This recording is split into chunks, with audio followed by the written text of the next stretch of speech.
Adam here, the Roof Strategist. We are continuing the 30-day sales challenge with acing your follow-up. Now, I'm going to give you a handful of strategies right now because here's what's happening.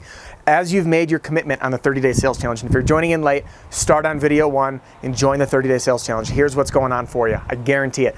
You're out there, you're knocking doors, you're following the system, and you're filling the top of your type pipeline. In sales, we call it the top of the funnel, right? So that's everybody you're making contact with, every door you knock, every letter you hang, every letter you mail, everyone you call and talk to. This is the top of the funnel, okay? This is like, boom, I'm out there, I'm Adam, I'm the Roof Strategist, I'm helping these people out.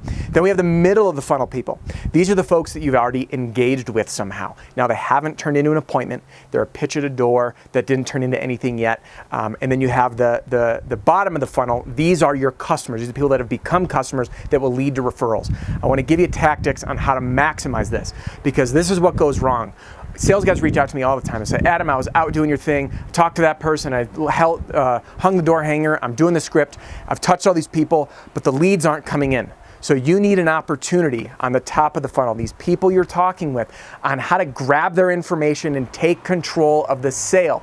Let me ask you this, and I want you to comment yes or no in the box. Do you ever get this objection? You know, why don't you just leave your information and we'll call you if we're interested. Have you heard that one? It is the most common rejection. Now, newsflash. When you're a new salesperson, I do the same thing. You'd be like, yeah, I got a lead. So I give them my card and I leave and I'm like, I'm gonna make a sale, right? And I get super excited about it. But no one ever calls. I'm like sitting at home like, I left like 10 business cards out. Guess what? Your business card is useless.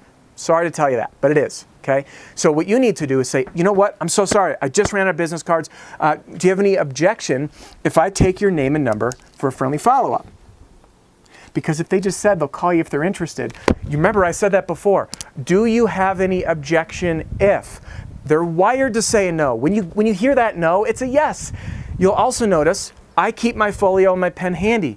I step towards them, so you're my viewing angle, right? Do you have any objection if I take your name and number for a friendly follow-up? I get ready. I don't look at them. I look at my paper. I let that silence. By the way, guys, this can get awkward.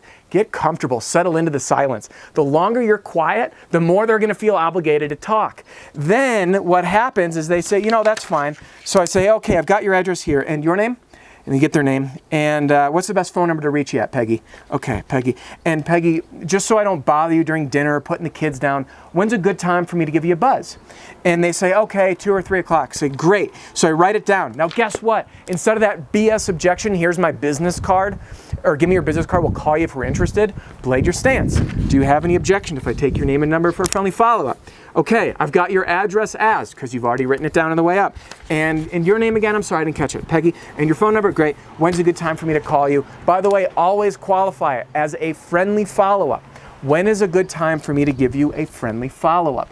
Now, the reason I say friendly follow-up is when I call, which by the way, this entire follow-up sequence, the call scripts, the text scripts, the email scripts, it's all inside my Roofing Sales Accelerator marketing pack. They're turnkey, literally copy, paste, use them verbatim. But that way, when you call, you say, hey, Peggy, it's Mike here with Roof Pros, whatever the name is, and this is just a friendly follow-up from when I was at your door last Tuesday. Wanted to see if you had an opportunity to chat with your husband, get the insurance out, whatever the objection was that they had on the process. Then you can close with when would be a good time for me to swing by, do that inspection, take those pictures, and show them to you.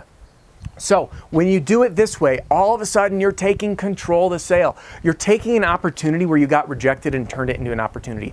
Now, I remember I had like 3 sales in this one fringe area neighborhood. I was working it. It was all stay-at-home moms, okay? Now, if you're a salesperson, you've heard, oh, it's a one-legger.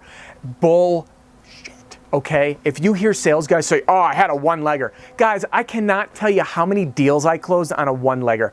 All I had to do was earn the trust of the stay-at-home mom or the stay-at-home dad, educate them on the process, get them bought in and liking me. Then all they do is talk with their husband or their wife. I have the information, I follow up, I get the appointment set. I sold countless deals on that way. I had a woman in Sun Prairie, Wisconsin who freaking loved me. We sat on her front deck. I'd stop by in the neighborhood. She sent me referrals left and right. I'd just acknowledge her if she was out. I ended up working with her. Her husband loved me. It was a slam dunk deal. I got like 7 or 8 jobs in a 1-block perimeter. And it's all about taking control. So if you're doing this fly-by-night thing, the one and done thing, you gotta challenge yourself. You gotta use these tricks to get their contact information. If you have contact information, you can follow up. I sucked at sales at first. If you grab that information out of the gate, do you have any objection if I take your name and number? It is a combination of a kick-ass proven formula. I've gone door to door, by the way, with canvassing teams and roof sales guys across the country teaching them this. And they'll say, Adam, it didn't work. And I was there shadowing, by the way, and I said, let's talk when we get back to the truck. So we get in the truck, and I said, dude, what you did is you stepped towards them and you said, do you have any objection if I take your name and number? You're abrasive as hell, man. Tone it down a notch. So I walked them through what they needed to do, and I said, okay, all right, man, here's what we're gonna do. We're gonna take a breath, all right? We're gonna have your folio handy. We're gonna say, no problem. We're gonna just be calm. We're gonna say, oh, no problem. Here's my, I'm sorry. I don't have any cards. Do you have any objection if I take your name and number for a friendly follow-up? Now I have your address, is blah, blah, blah. And I apologize, what was your name? I didn't get it before. Okay, we write it down. So it is an art. It's not just, oh, I learned this formula and I'm gonna do it like a robot. It just doesn't work that way. You gotta be human, okay? But it's a combination of the right language and the right body language. Words, body language, all right? You've got this. So that's how you capture the leads. You stay in control of the sale. Use a follow-up. Text. By the way, homeowners that don't answer the phone, text them. Always try texting. I have closed deals on text. I've communicated with people on text. It make it easy. You'll see in my own system, guys, I share everything on this channel. There's a few little secrets that I keep for my Roofing Sales Accelerator Marketing Pack, okay?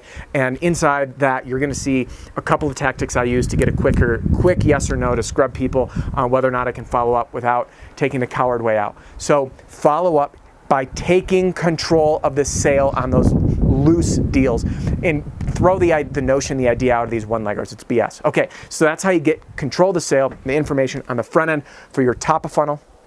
Now you've got your follow-up in the middle of the funnel. These are the people you've spoken with already.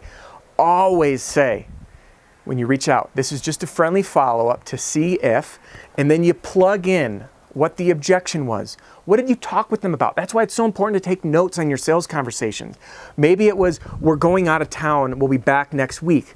Hey, just a friendly follow-up, want to see if you had a chance to revisit this after your vacation. By the way, how did it go out at the Lake of the Ozarks, wherever they went, right? If you take notes, guys, all you're doing is just being a good person. You're having fun with people, you're making sales fun. Make it totally relevant to what you talked about last time. They went on vacation. Did you talk with your husband? I know you wanted to wait till the adjuster was out. I believe that was last week. How'd it go? And again, friendly follow-up. People don't want to be like, hey, it's Adam with the roof sales guy. I just want to see, are we doing this roof thing or not? And that's what you'll hear from all these stupid sales training programs. I get so worked up about it because it's like so abrasive. Just be a human, guys. Sales is about having a conversation. So that's your middle of the funnel. All right, bottom of funnels, referrals. We're going to get to that one in the next time. Any comments you have, drop them below. Join me on the lives. Grab the Roofing Sales Accelerator Marketing Pack. Let's get that 30-day challenge into a reality. I want to see you rolling in that money. Thanks, guys.